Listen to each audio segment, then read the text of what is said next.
this segment, we are going to continue our discussion on marketing research, but we're going to look at it from a specific problem approach. In other words, we have an issue that we need to solve, or we need to address or find out more about, something specific we're looking for. How do we go about doing that? And this is what the research process is all about. The research process has 7 different steps. I have them listed here. They are in your book. We're going to go through each one of these individually, so please don't be concerned that you have to write these down or anything like that. Let's start by taking a look at step 1. Step 1 in the research process is to define it.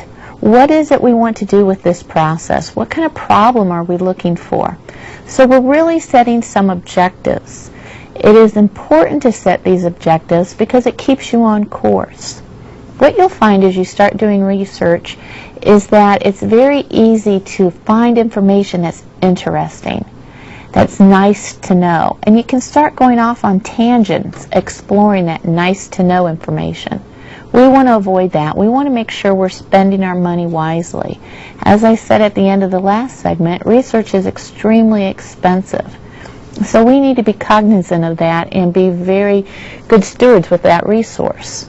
So we want to make sure we're staying on course. So our objectives should be set. What is it we're trying to accomplish? What specifically are we looking for? Who are we looking for in that information? Where are we going to get it from? Are we looking for our target market? Are we looking for people who don't like our product? Are we examining a whole new area? For example, maybe we're involved in consumer marketing right now and we're considering going into industrial. So what group of people are we interested in getting this information from? That's our population of interest. We also have to understand the environmental context. In other words, is this going on during a time of the year when people are very stressed out, say Christmas time? There's a lot of stress, time commitments. The last thing people will do is cooperate with research at that point.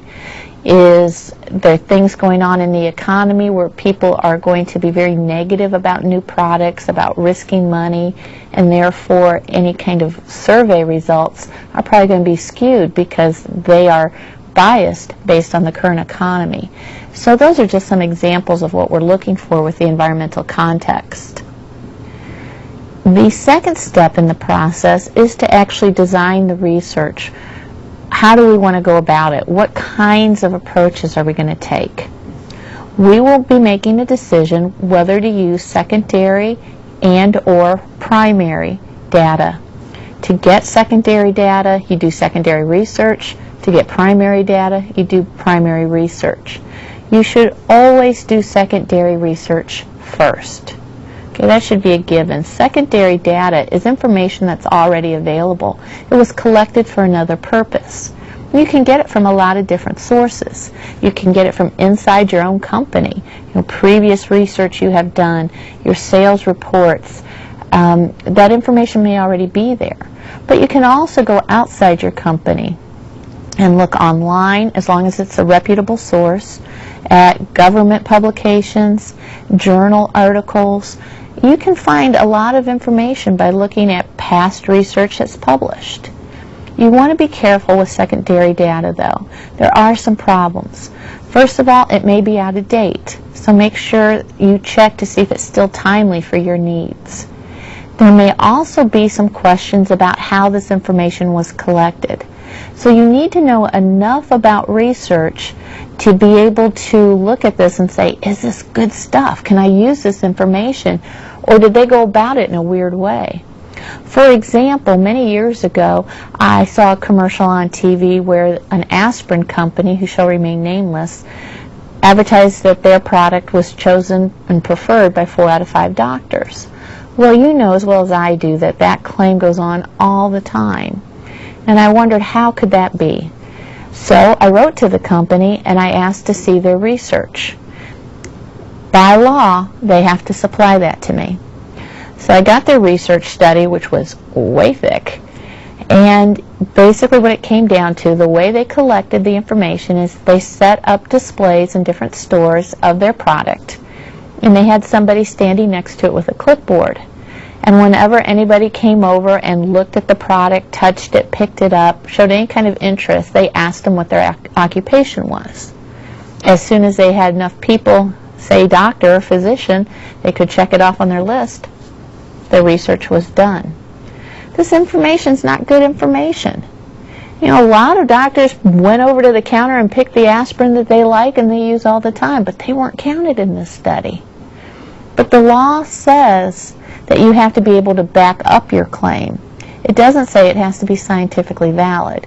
So we want to make sure that the information we use is good, solid information. Okay, if we cannot find information that fits our needs exactly, if it's out of date, if we're unsure about the collection methods, then we probably need to do some primary research in addition to the secondary. Primary research is research we collect ourselves for this specific purpose. And there's three main categories that we look at here. The first one we have listed is exploratory. And exploratory research is very open-ended. We probably talk to a smaller group of people. It's more informal. We're trying to get some guidelines on where should we go, what should we explore. An example of a technique that is used in exploratory research quite often is focus groups. With focus groups, we get usually 8 to 12 people together.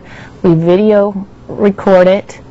We have a coordinator who is overseeing the process. This person's usually strong in behavioral sciences as opposed to business. And their role is just to introduce questions and get the group to discuss it and to brainstorm with each other and react to each other's ideas. So we may bring up a question, and it's the discussion that we're very interested in. This might be to get new ideas, or it may be to see if some new ideas we have would be accepted. An example is when I was a young mom with two infants, they were both in diapers, I received a phone call from a company asking some preliminary questions. I evidently met their qualifications, and they asked me if I would participate in a focus group.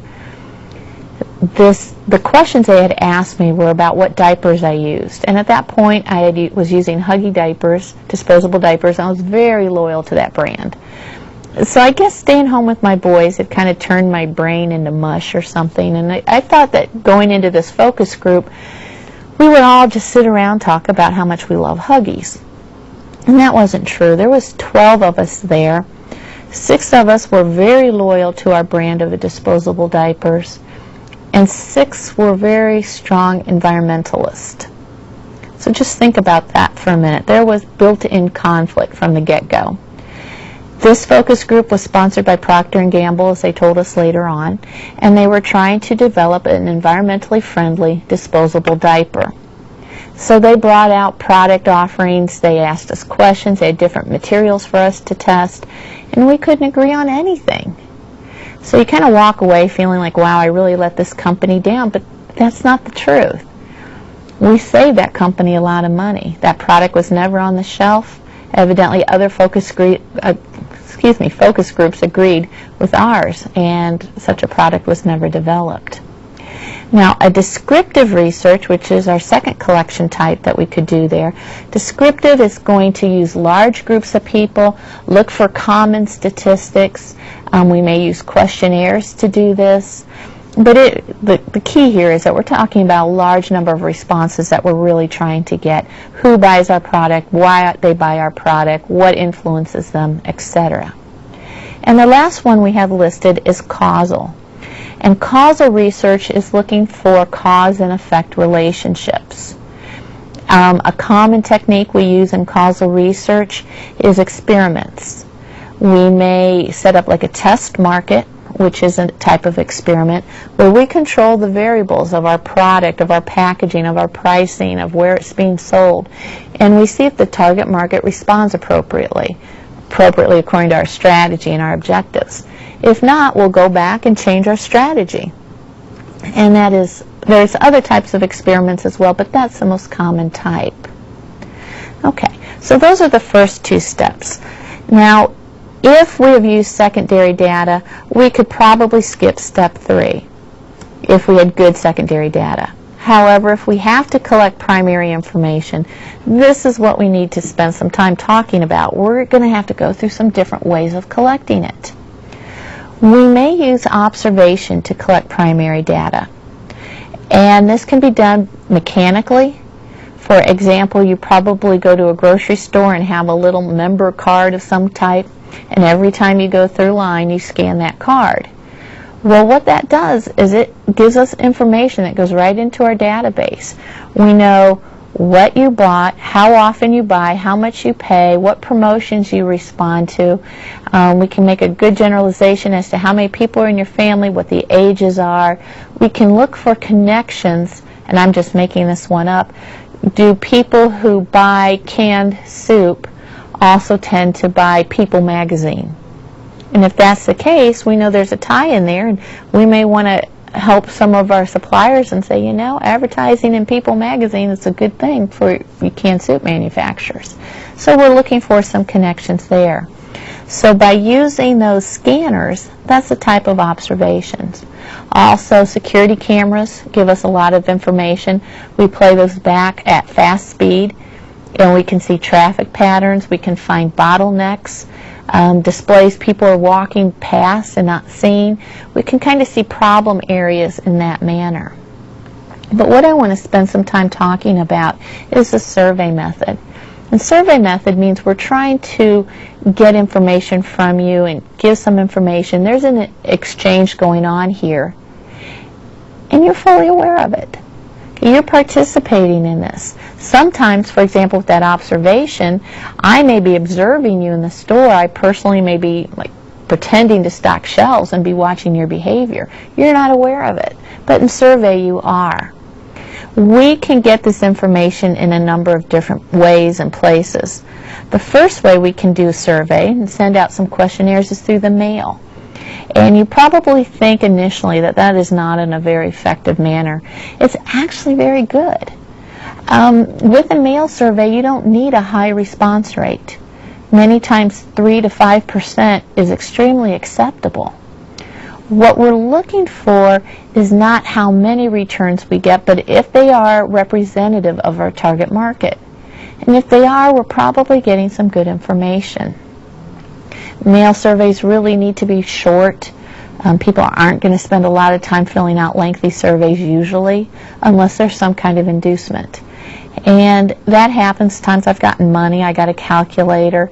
Sometimes you get coupons for a product, or if it's from a company that you deal with, they may send you some frequent flyer points, something like that, to try and encourage you to fill out that survey. You've probably gotten some if you've ever bought a new car, for example. Dealers usually send those out as well as manufacturers. So even though you get some people who fill them out and say their name's Donald Duck and give you stupid answers and things like that, the vast majority of people do not do that. So it is a cost-effective way of collecting information. It's not very expensive. Again, you're going to have a low response rate. The other thing you need to be aware of is it takes a while for the responses to come in. Most people don't go out to their mailbox, pull it up, say, oh boy, I got a survey, I can't wait to fill it out. And they run in their house, fill it out, and put it back in the mail. It usually sits around for a while before it's actually completed and mailed back in. So if you're looking for a fast response, you don't want to go with a mail survey. But if time's not an issue, it may work for you. Telephone surveys is another method we can use. With today's do not call list, it's really kind of put a damper on consumer telephone surveys. I encourage you to participate if you can. This is not a guarantee, this isn't official, but in my personal opinion, I usually tell the difference between a survey and a sales call depending on that introductory statement.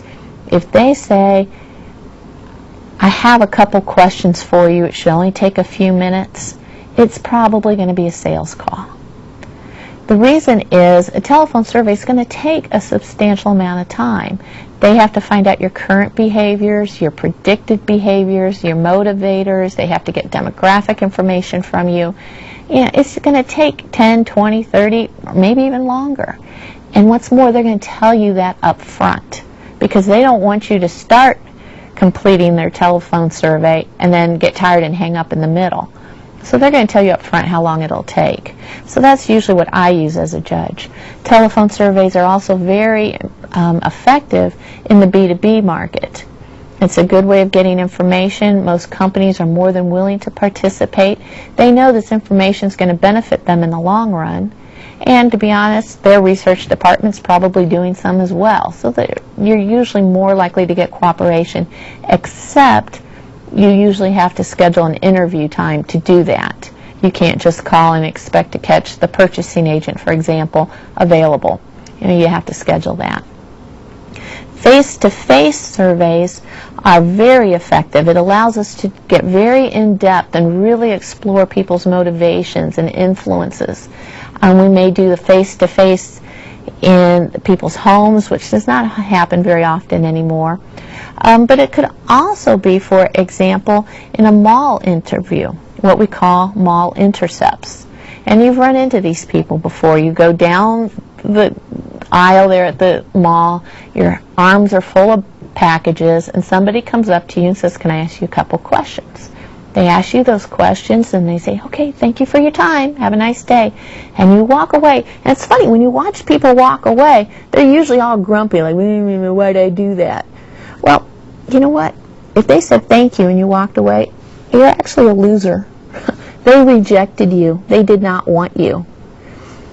Depending on those qualifying questions that they ask you, they're looking for their target market, the population of interest. If you fit in that, they're going to take you into a back room and do things to you. And it's really cool stuff. They usually compensate you in some way. It may just be like $5. Wendy's, for example, is known for doing this. When they're bringing out new hamburgers or they want to test a new type, they'll do mall intercepts. And so when they take you in that back room, they have different types of hamburgers for you to taste. It's a very common practice, and it's actually fun to participate. So if you get that opportunity, I do encourage you to do that. The last type of survey method that we are going to discuss is an online survey, where people fill out the questionnaires actually online and submit them.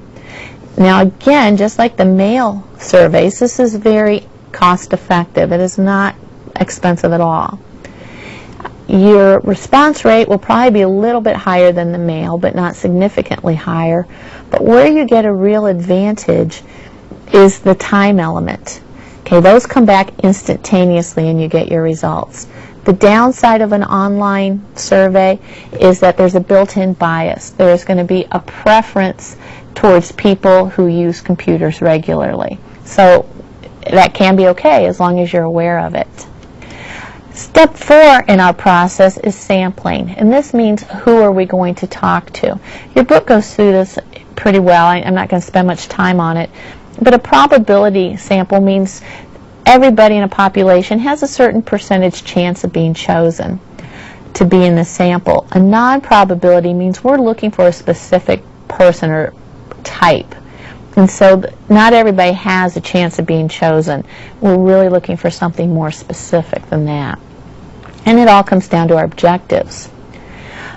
Our next step is to actually go out and collect the data. Many times we'll hire people to come in and help us with that process because it can be pretty extensive. We will then analyze our results once we get them in. We are going to be looking to see if it's reliable, meaning if we did the study again, we'd get the same results. And we want to make sure that our information is valid, that it measures what we wanted to do, that it got the information we needed. And those are key components we're looking for, and software packages can tell us if our information is reliable and valid. Our last step then is to prepare the report. This is a key thing to keep in mind because usually the person doing the research is not the decision maker. They're not the ones who are going to be using the information. So we need to make sure we write a very clear, concise, and objective report for the decision maker. Okay, so in summary, we want to make sure that we are very ethical in our collection of data and also how we report it. We want to be very open and honest and objective. And even though I tried to stress it's important to do research in an organization can exist without research. but they're going to be missing a lot of opportunities.